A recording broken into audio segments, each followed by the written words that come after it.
இடைவெளிக்கு பிறகு மத்திய அமைச்சர் மாண்புமிகு பியூஷ் கோயல் அவர்களை இன்றைய தினம் நாங்கள் சந்தித்து பேசினோம்.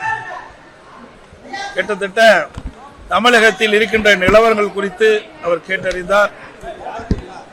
2026 சட்டமன்ற பொதுத் தேர்தலில் அதிமுக, பாரதிய ஜனதா மற்றும் என்டிஏ கூட்டணியில் அங்கம் வைக்கின்ற கட்சிகள் ஒருங்கிணைந்து எப்படியெல்லாம் செயல்பட வேண்டும் என்ற கருத்தை பரிமாறிக்கொண்டோம். அடுத்த ஆண்டு நடைபெறுகின்ற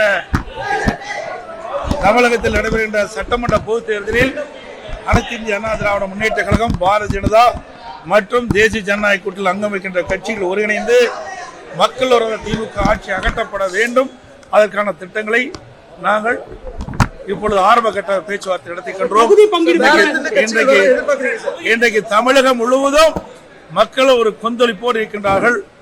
இந்த ஆட்சியை, திராவிட முன்னேற்ற கழக ஆட்சி அகற்றப்பட வேண்டும். அதற்கு உண்டான நடவடிக்கையை அதிமுக, பாரதிய ஜனதா, தேசிய ஜனநாயக கூட்டணியில் அங்கம் வைக்கின்ற கட்சிகளும் ஒருங்கிணைந்து செயல்படும். அடுத்த ஆண்டு நடைபெறுகின்ற சட்டமன்ற தேர்தலிலே அதிமுக, பாரதிய ஜனதா தலைமையில் அமைக்கப்பட்ட கூட்டணி மிகப்பெரிய வெற்றி பெற்று ஆட்சி அமைக்க என்பதை தெரிவித்துள்ளது. செய்திகளை உடனுக்குடன் தெரிந்து கொள்ள நமது அம்மா இணையதள தொலைக்காட்சியை சப்ஸ்கிரைப் செய்து அருகில் உள்ள பெல்